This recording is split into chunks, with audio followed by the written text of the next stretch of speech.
என்னடா எடுத்தோன்னே எருக்கலம்பூ காமிக்கன்னு நினைக்கிறீங்களா? நீங்கள் வீடியோக்குள்ளே பார்ப்பீங்க எதனால் நான் இது காமிச்சேன் அப்படின்ட்டு. அது மட்டும் இல்லாமல் இதில் ஒரு அன்பாக்சிங் வீடியோ இருக்குது. ப்ளஸ் நாங்கள் வந்து வார சந்தைக்கு அவர் போனார். எப்போவுமே வாரத்தில் 2 டைம் மார்க்கெட் போவார். நாங்கள் வந்து ஃப்ரிட்ஜ் யூஸ் பண்ண மாட்டோம். ஃப்ரெஷ்ஷாக வந்து வெஜிடபிள்ஸ் வாங்கி அப்பப்போ நாங்கள் சமைச்சிக்கிற மாதிரி வாரத்தில் 2 டைம் போவார். என்ன வெஜிடபிள்ஸ் வாங்கிட்டு வந்திருக்கிறாரு அப்படிங்கிறதையும் நீங்கள் பார்ப்பீங்க. இப்போ நான் ஃபஸ்ட்டு ஏன் இந்த எருக்கலம்பூவை நான் காமிச்சேன் அப்படின்னா, வாரத்தில் ஒரு டைமு கோயம்புத்தூரில் இருக்கிற இந்த புளியகுளம் விநாயகர் கோவிலுக்கு வந்து நாங்கள் எருக்கலம்பூ மாலை வந்து நாங்கள் போட்டுருவோம். நார்மலாக வந்து ஒரு சின்ன மாலை கோர்க்கிறதுனா ரொம்ப ஈஸி. ஏன்னா வந்து அந்த நூல் வந்து அது சின்னதாக இருக்கும், டக்கு டக்குன்னு இழுத்து விட்டுட்டு போய்கிட்டே இருக்கலாம் கோர்க்கும்போது. ஆனால் நீங்கள் பார்த்தீங்கன்னா தெரியும் எவ்வளோ பெரிய மாலை நாங்கள் கோர்த்துருக்கோம் அப்படின்ட்டு. அதுக்கு முன்னாடி வந்து இந்த எருக்கலம்பூ வந்து பறிக்கிறது வந்து ஈஸியான ஒரு இது கிடையாது. ஒவ்வொரு இடத்துல நாங்கள் பார்த்து வச்சுருக்கோம். நாங்களும் வந்து எருக்கலம்பூ செடி வச்சுருக்கோம். ஸோ அது போக நாங்கள் ஒரு இடத்துலையும் போய் வந்து சேகரிச்சுட்டு வருவோம். பத்துலைனா பூ மார்க்கெட்லேயும் போய் வாங்குவோம். அதுக்கு முன்னாடி அந்த எருக்கலம்பூ வந்து தண்ணிக்குள்ளே போட்டு நல்லா கழுவி எடுத்து தண்ணி வந்து வடிஞ்சிட்ருக்கட்டும் அப்படின்ட்டு நான் வந்து காலை டிஃபன் பண்ணிடல அப்படின்ட்டு தோசை ஊற்றுனேங்க.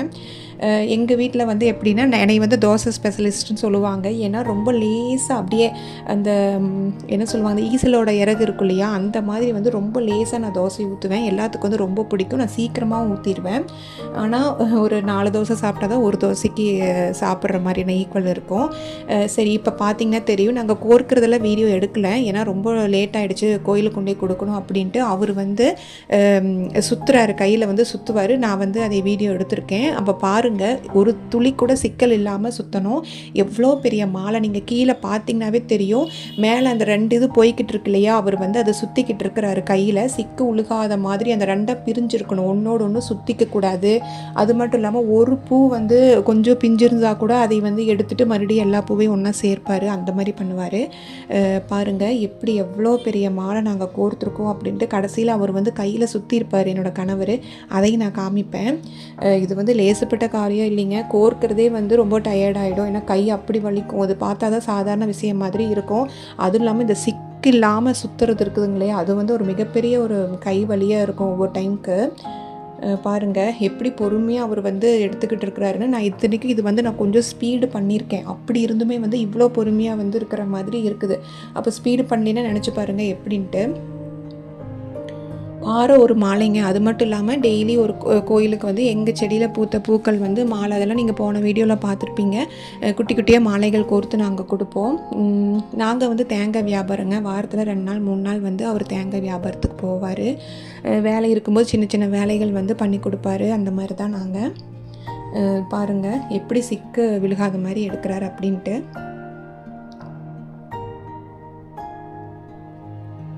கடைசியாக இது வந்து முடிஞ்சிருச்சு. அதனால தான் லாஸ்ட்டில் சுற்றுறாரு பாருங்கள். அதுதான் இப்போ சிக்கு வந்து விழுகாமல் இருக்கிறத சுற்றுறது.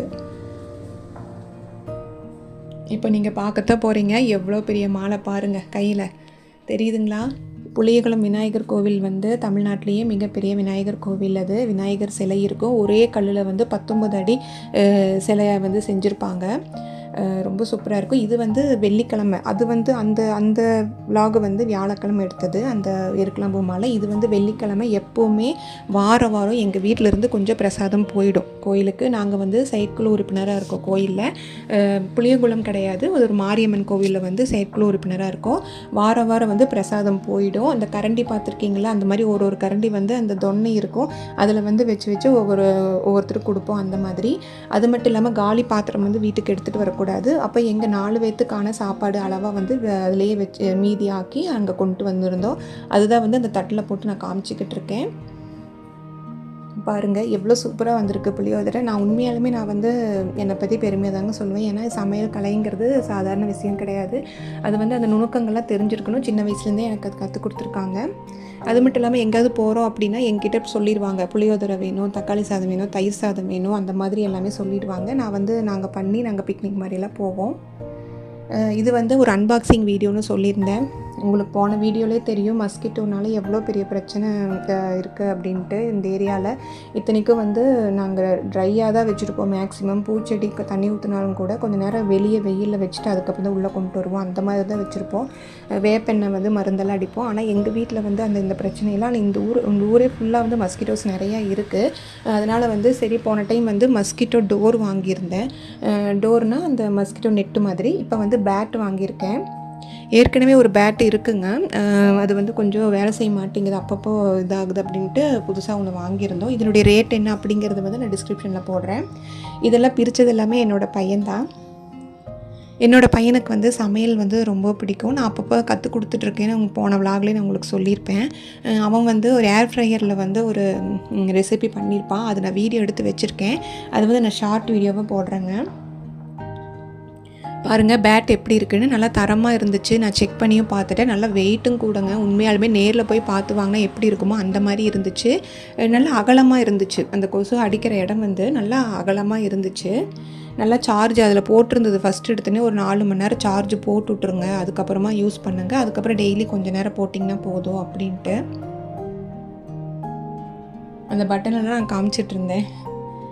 நெக்ஸ்ட்டு நாங்கள் வாரம் மார்க்கெட் போவோம். இந்த டைம் என் வீட்டுக்கார் வந்து என்ன வாங்கிட்டு வந்திருக்கிறாரு அப்படிங்கிறத வந்து நான் சொல்கிறேன்.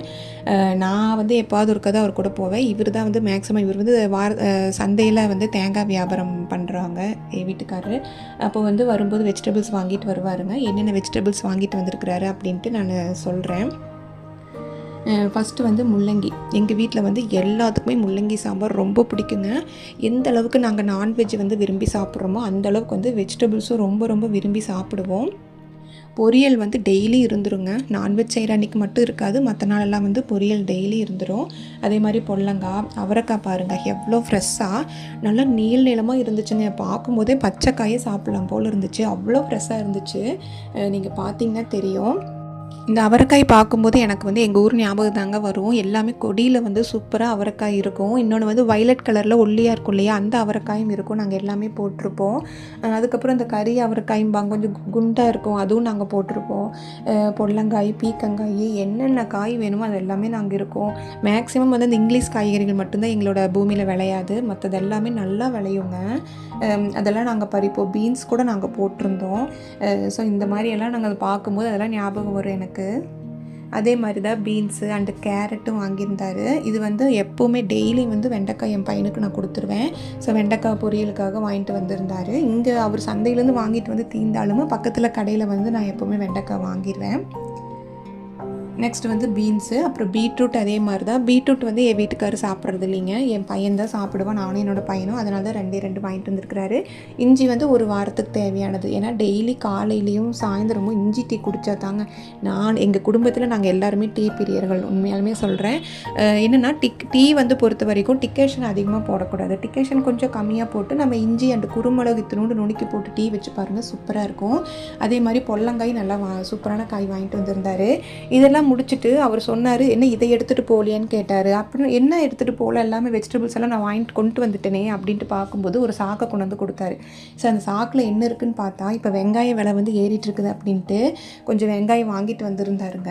பாருங்கள், எனக்கு வந்து இந்த மாதிரி லைட்டு பிங்க் கலர் இருக்கிற வெங்காயம் வந்து ரொம்ப பிடிக்கும்.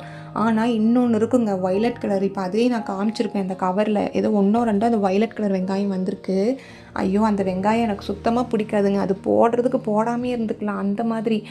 மற்றவங்களுக்கு பிடிக்குமோ பிடிக்காதுன்னு தெரியல, பட் எனக்கு எங்கள் குடும்பத்தில் அது பிடிக்கவே பிடிக்காது. இங்கொன்று இருக்குது, நான் அவர்கிட்ட சொல்லியிருந்தேன், கொஞ்சம் பார்த்து எடுத்துகிட்டு வரலாம் இல்லைங்க, எல்லாமே லைட் பிங்காக இருக்கிற வெங்காயமாக வாங்கிட்டு வரலாம்ல அப்படின்னு சொல்லிக்கிட்டு இருந்தேன். ஆனால் இங்கொன்று தாங்க இருந்துச்சு அந்த வயலட் கலரு. அது டேஸ்ட்டே இருக்கிறது இல்லைங்க, ஒரு மாதிரி கசப்பாக ஒரு மாதிரி சக்கை மாதிரி இருக்கும், பிடிக்கவே இல்லை அது. பாருங்கள், இப்போ காமிச்சிட்ருக்கேன்ல, அதுதான் எனக்கு வந்து இந்த மாதிரி லைட் பிங்க் இருக்கிறது தான் எனக்கு ரொம்ப பிடிக்கும். வெங்காயம் பொறுத்த வரைக்கும் அதிகமாக வந்து சின்ன வெங்காயம் தான் யூஸ் பண்ணுவோம். ஏதோ ஒரு அவசரத்துக்கு அப்படின்னா நாங்கள் பெரிய வெங்காயம் யூஸ் பண்ணுவேன் நான். இப்போ இந்த ஞாயிற்றுக்கிழமை வந்துச்சுன்னா நான் வந்து சனிக்கிழமை நைட்டே வந்து வெங்காயம் வந்து உரித்து வச்சுருவேன், அறிய மாட்டேன். சின்ன வெங்காயமும் பூண்டும் வந்து உரித்து வச்சுருவேன். ஏன்னா ஞாயிற்றுக்கிழமை வந்து 2 விதமாக சமைக்கணும். வெஜ்ஜு, என் வீட்டுக்கார் வந்து அதிகமாக நான்வெஜ் சாப்பிட மாட்டார். கறி நாள் அப்படிங்கிற அந்த டைமில் தான் சாப்பிடுவார், மற்ற நாளில் சாப்பிட மாட்டார். ஸோ அப்படி இருக்கும்போது வந்து ஞாயிற்றுக்கிழமை வந்து 2 விதமாக சமைக்கணும் அப்படின்ட்டு என்ன பண்ணுவேன், நைட்டே வந்து வெங்காயம்லாம் உரித்து வச்சுருவேன். இது வந்து என்னென்னா தர்பூசணி வந்து அவரோட ஃப்ரெண்டோட தோட்டத்தில் வந்து இருந்தது அப்படின்ட்டு பறிச்சுட்டு வந்தார். முதல்ல ஒரு டைம் நீங்கள் விலாக் பார்த்துருந்தீங்கன்னா தெரிஞ்சிருக்கும், காலிஃப்ளவர் பறிச்சுட்டு வந்திருந்தார். இப்போ வந்து தர்பூசணி காசு கொடுத்துருவோம், சும்மாலாம் கிடையாதுங்க. ஆனால் இவரே போய் நேரில் பார்த்து பறிச்சுட்டு வந்தார். மற்றதெல்லாம் குட்டி குட்டியாக இருந்ததுன்னு இது 2 தான் ஓரளவுக்கு இருக்குது அப்படின்ட்டு பறிச்சுட்டு வந்திருக்கிறாருங்க. தர்பூசணி விதை அம்மா போட்டுட்ருந்தாங்க, கொடி வந்திருக்கு ஊரில், பட் காய் வந்திருக்கா இன்னொன்று தெரியல, ஃபோன் பண்ணி கேட்கணும்.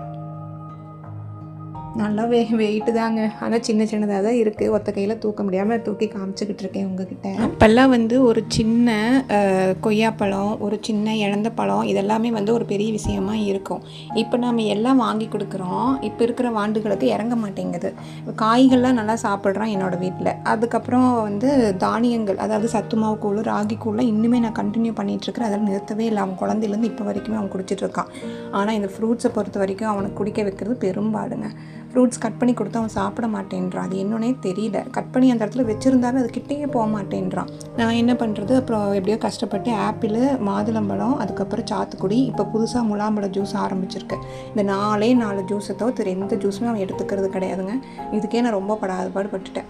இனி அடுத்தது ஒவ்வொன்றா இதே மாதிரி அவனை கஷ்டப்பட்டு குடிக்க வைக்கணும். என்ன கேட்டால் ஃப்ரூட்ஸ் வந்து ஜூஸாக குடிக்கிறதுக்கு மேலே ஃப்ரூட்ஸாக சாப்பிட்ணும், அதுதான் மெயின். ஆனால் இந்த மாதிரியா சேர்த்திக்கிறானே இந்த வெயில் காலத்தில் அப்படின்ட்டு கொஞ்சம் சந்தோஷப்படுறேன். ஓகேங்க, இதில் தான் ஃப்ளவர்ஸ் எங்களோட தோட்டங்கிற பாருங்கள். என் வீட்டுக்கு முன்னாடி வச்சுருக்கிற செடியில் பூத்தது. மறுபடியும் அரளி செடியெலாம் வாங்கிட்டு வந்துருக்கிறாரு. அதெல்லாம் நெக்ஸ்ட் வீடியோவில் காமிக்கிறேன். இவ்வளோ நேரம் பொறுமையாக வீடியோ பார்த்ததுக்கு ரொம்ப நன்றிங்க. ப்ளீஸ் ஃப்ரெண்ட்ஸ், உங்கள் சப்போர்ட் எனக்கு ரொம்ப ரொம்ப முக்கியங்க. எங்களுக்கும் சப்ஸ்கிரைப் பண்ணி சப்போர்ட் பண்ணுங்கள் ஃப்ரெண்ட்ஸ். இதே மாதிரி நெக்ஸ்ட் ஒரு வீடியோவில் பார்க்கலாம். பைங்க.